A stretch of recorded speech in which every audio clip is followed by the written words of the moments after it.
Assalamualaikum, bertemu kembali bersama channel kita bosku. Kali ini kita dengarkan dari ketua Perhimpunan Batak ya, Perhimpunan Bangsa Batak mengenai anak Batak yang viral di medsos ya. Oke, tidak berlama-lama, mari kita gaskan bosku. Horas terkait dengan penangkapan atau diamankannya pemilik akun atas nama anak Batak, saya Ketua Umum Perkumpulan Horas Bangsa Batak memberikan tanggapan antara lain sebagai berikut, bahwa Batak itu adalah salah satu suku di Indonesia yang masyarakatnya terdiri dari berbagai agama. Ada Katolik, ada Protestan, ada Islam, ada Parmalim, atau yang lainnya.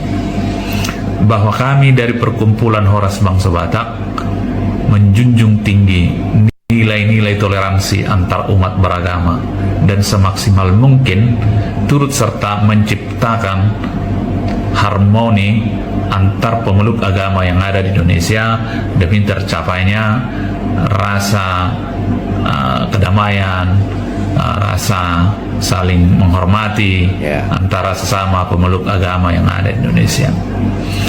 Bahwa kami sangat tidak sepakat dengan tindakan siapapun yang dapat dianggap menista, menghina, menjelekkan atau mengolok-olok agama dan kepercayaan orang lain. Bahwa tindakan anak Batak bukanlah merupakan representasi dari masyarakat Batak secara umum ya. Bahwa apabila anak Batak dianggap melakukan penistaan agama atau melakukan perbuatan yang dianggap melanggar hukum, kita percayakan kepada aparat penegak hukum, dalam hal ini kepolisian, untuk memproses sesuai dengan hukum yang berlaku. Terkhusus untuk anak Batak, saya pikir masalah ini sudah yang kedua kali, bukan pertama sekali ternyata. Iya, yang kedua kali nih Pak ya. Ya, ke depan mungkin agar pemilik akun atas nama anak Batak lebih mawas diri. Kami juga menghimbau agar kepada semua pihak untuk berhenti membuat konten-konten yang sekiranya dapat dianggap menciptakan rasa permusuhan, yang sekiranya dapat dianggap menciptakan perasaan yang tidak menyenangkan, terutama menyangkut agama dan kepercayaan siapapun. Marilah kita menjunjung tinggi toleransi sehingga tercipta kedamaian di negara kesatuan Republik Indonesia. Itu yang mungkin bisa sampaikan. Atas perhatiannya saya ucapkan terima kasih. Horas. Batak kok takut? Nah, itulah tadi ya komentator dari Ketua Himpunan Bangsa Batak ya bosku. Kami orang Batak diajarkan satu filosofi oleh nenek moyang kami, yaitu ketika laki-laki Batak dilahirkan, rasa takutnya sudah dikubur dalam-dalam di dasar Danau Toba. Itu filosofi dari nenek moyang kami. Jadi laki-laki Batak itu tidak mengenal rasa takut. Ini diskusi ya. Sir, dulu izin dulu Pak Polisi ya, janganlah main tangkap-tangkap Pak Polisi. Ini untuk edukasi iman. Tolong kawan-kawan. Tolong kawan-kawan, rumahku dikepung orang Islam. Tolong kalian telepon polisi kawan-kawan. Tapi gak ada rasa takut. Tapi gimana ya kawan? Aduh, aku Batak juga nya, tapi gak kayak kau ini juga. Memang betul kau bilang tadi, orang Batak tak menyimpan rasa, sudah tidak memiliki rasa takut. Tapi nengok posisinya juga bang. Siapa bilang manusia itu pasti ada rasa takut lah. Nengok posisi abang ini pun tahu. Enggak tahu aku bang, karena kalau membuat akun YouTube katanya kalau banyak menonton bisa dapat uang katanya bang. Sempat dapat uang? Belum, bulan 12 sekian bang. Aduh, belum dapat uang pula, belum dapat cuan pula dia bosku. Udah membuat konten ini. Siapa bilang nggak dapat cuan? Banyak bohong abang. Dari GIP aja udah berapa? Gitu GIP bisa sekali tarik itu. Kenapa harus? Aku nggak tahu bang kalau seperti itu bisa jadi di penjara bang.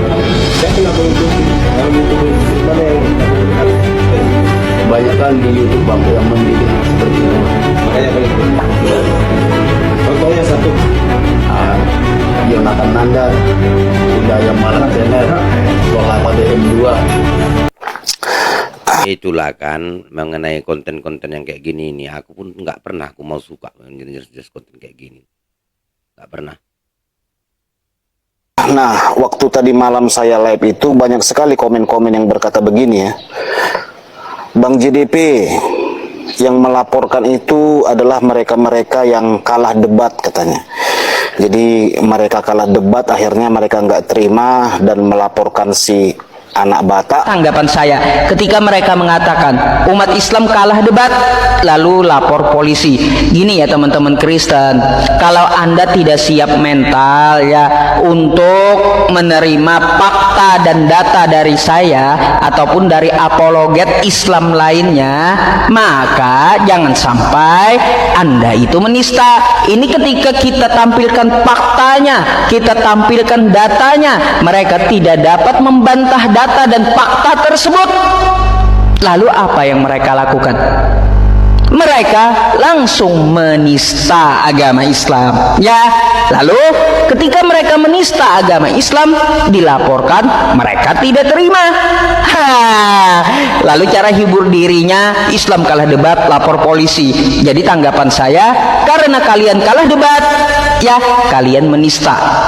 Kayak gitu ya. Setelah menista, dilaporkan masyarakat, tidak terima juga, merasa paling terjolimi. Jadi nggak perlu menghibur diri ya kawan-kawan Kristen. Aku Kristen. Memang bukan main lah. Itu salah satu tadi yang lab-lab itu tadi ya bosku ya.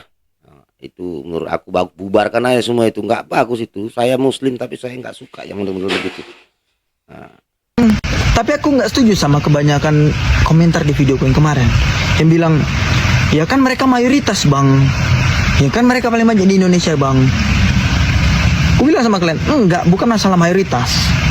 Kalian bilang mayoritas, oke, kita pergi ke Amerika lah. Kita tengok Amerika, Inggris, sama negara Eropa lainnya.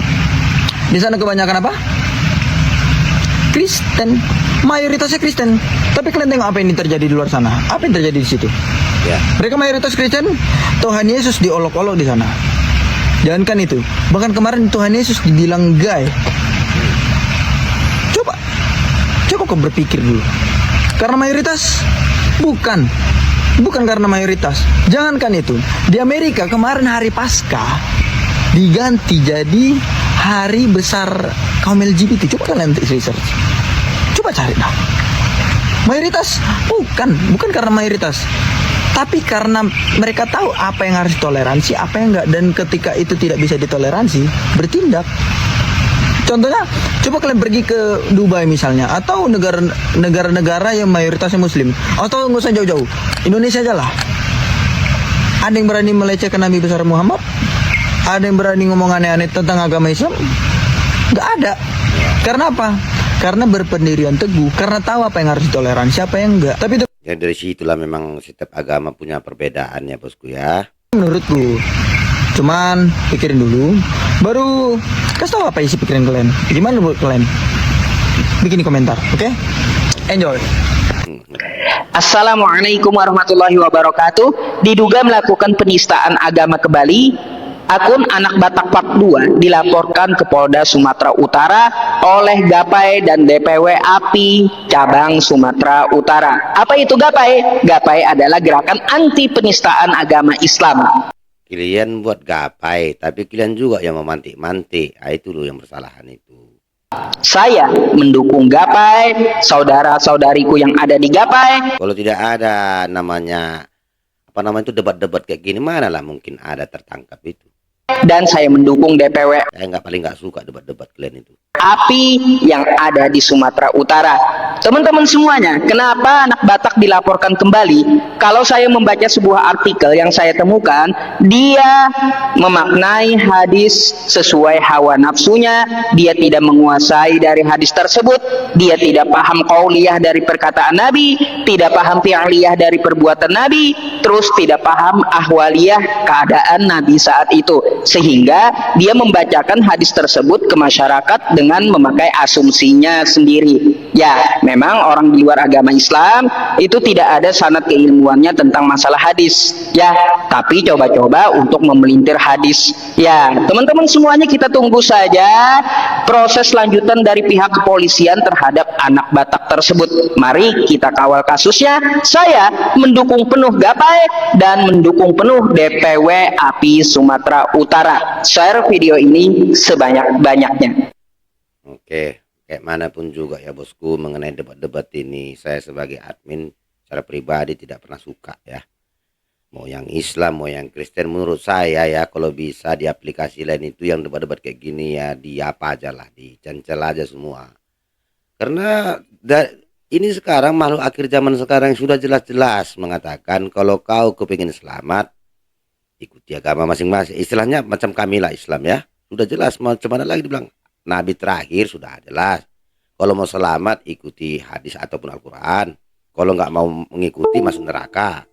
Nah, begitu juga dengan agama yang lain.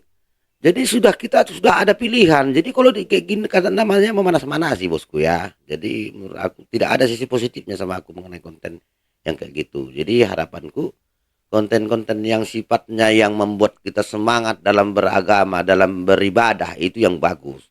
Nah, itu selain dari kita dapat amal jariah, kita dapat rezeki. Ya kalau kayak gini, aku perhatikan konten maki. Ya siapa juga yang tahan kena maki-maki itu ya terakhir serangan balik. Nah itu. Oke, demikian dulu komen dan cerdas berada bosku di video kali ini. Demikian dulu. Wassalamualaikum warahmatullahi wabarakatuh.